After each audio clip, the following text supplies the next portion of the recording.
අරවින්දයි ගෙදර යන්නේ නැද්ද බං? අතත් පහුවෙලා. යන්න ඕනේ බං.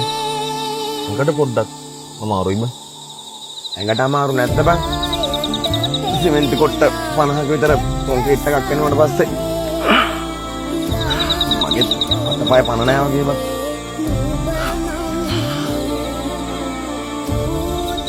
උදේකී බලන් ඇති බං. ගෙදර බලන් ඇයි දැන්? ගෙදර ගියාට පස්සේ ඔය ගේ අමාරු හරියයි. මම ගිහින් එන්න.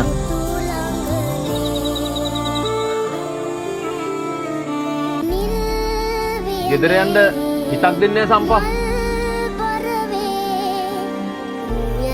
ගෙට අඩිය තියෙනකොටම ගේ පිස්සන් කොටුව වගේ සම්පා.